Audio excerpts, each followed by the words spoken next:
Welcome back, everybody. This is your editing in Pixlr video, and I'm going to show you how to add text to an image through Pixlr. So if you're in that social messages project presentation on the how to edit, there's the Photoshop through VMware. I'm hoping you try that first because there's more cool things you can do in Photoshop than what you can do in these web-based programs.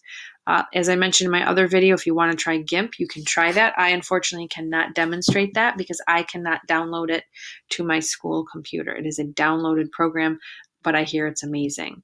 So for this video, we're going to try Pixlr through the web. So I'm going to click on that and go to the Pixlr page. Now, I already have an account. I've already set this up. I've already edited an image. So if you want to get a subscription, it's free. Just you can use your school email address and try it that way. You don't have to have an account. I definitely edited some images without it. The trick is when I go to this Pixlr X, which is what you want to go to, the image that I already edited is saved here. So if you don't create an account, you can edit your image, you can download your image, but when you come back, there'll be nothing there. So I'm in Pixlr X. And now I'm going to open my image. So I'm going to click Open Image. And this took me right to the folder where I needed to go. But wherever your image is on your computer, then you can find this. Now, I believe Pixlr will work on your phone, but I have not tried it. So this image right here, this is the one I want to use. If you watched the Photoshop video, you heard the story about this image. We went to a local park a week or so ago to go for a walk, and there was rubber gloves and face masks on the ground that people were just leaving, and it was trashy, and I thought this would be good for my social messages project.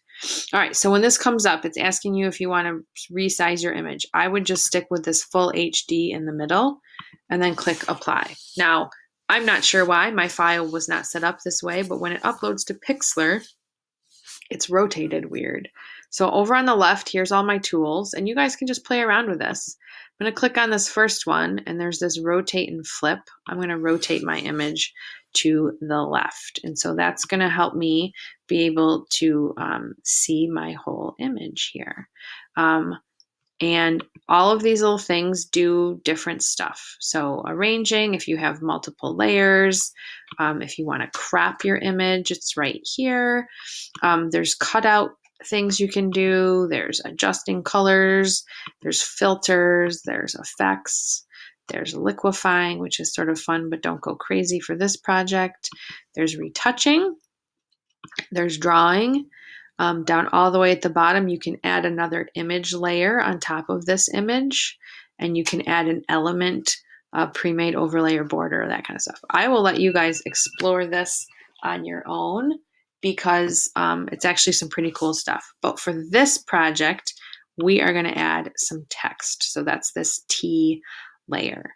And I just click where it says add text, and then what's kind of fun about this is it gives you, and it's different every time, it gives you a pre-programmed set of text. So problems are not stop signs, they are guidelines. It's sort of they're like motivational. It kind of make me giggle. So right here where it says text, this is where I can add my own text.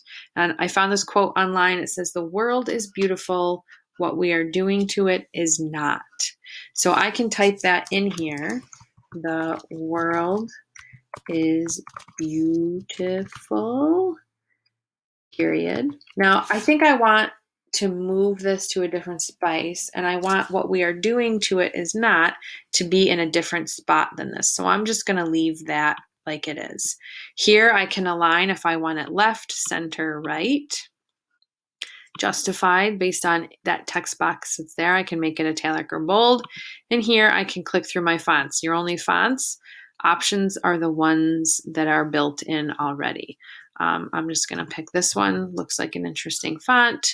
I can change the color. So if I click within this color, like maybe I want a blue to kind of go with the rubber glove, and then I can move this around and pick any font or any color, excuse me, and it will change on the screen. I can also drag this rainbow around and get whatever I want. Now there's cool stuff I showed you in the Photoshop video on how you can choose cool colors and stuff like that. Pixlr does not give you some of those options. What is cool though that's similar to Photoshop is each color has a number. If you watch me move this around, see how that changes? Each color has its own number associated with it. If I scroll down again, I can drag this size button, whoo, bigger, smaller, however big I want it. I can change the line spacing now. Let me go back up here and add another line of text. What we are doing to it is not. So now, if I go down to that line spacing, you can see how it changes. The lines are farther apart from each other or they are closer together.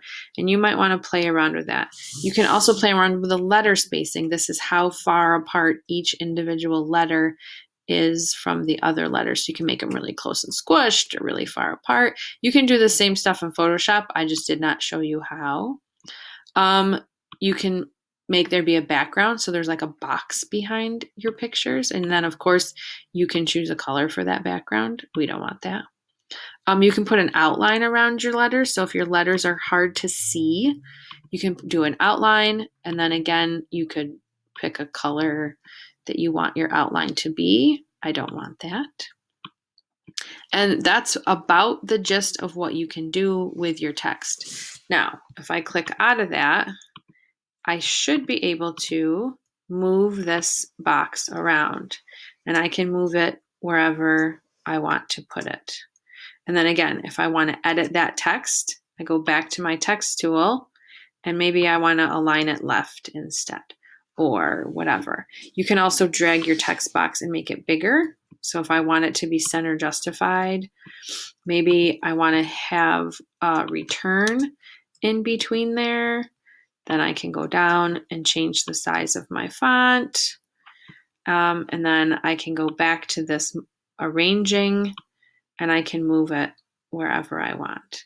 So if you watch the Photoshop video, you'll see that this is sort of easier, but it doesn't give you quite as many fun and cool options to play around with as if you were using Photoshop.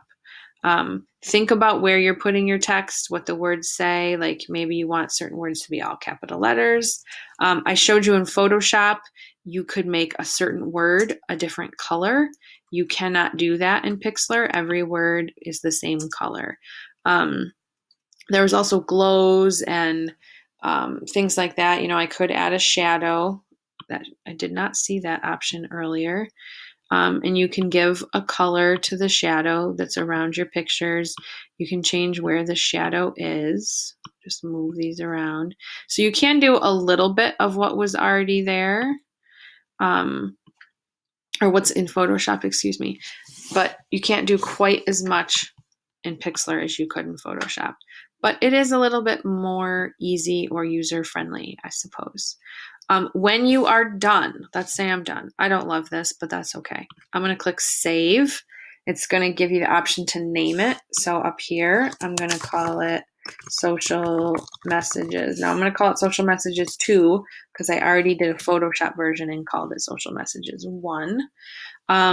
You can do, you want it to be a JPEG, and you can do low, medium, or high. Even a high size file is not going to be that huge. Look at it's only kilobytes. That's not a big file. And then you click download, and it's going to download. And depending on what kind of computer you're using, it's going to download to a different spot. And this is all done through the internet on your computer, not through the VMware. Because you're not paying for it, it's going to throw up an ad in there. If you want to watch the ad, you can watch the ad. But now I'm done. I should just be able to close. Now, if I close out of there, I can go back and it should still be there. So I'm going to go to my downloads folder. And here is that file. I'm going to drag it to my desktop and open it up. And you can see there is my The World is Beautiful. What we are doing to it is not cheesy, terrible placement because I didn't spend very much time. But there's my image, the JPEG image, and then you'll insert that into that template that we have. So if I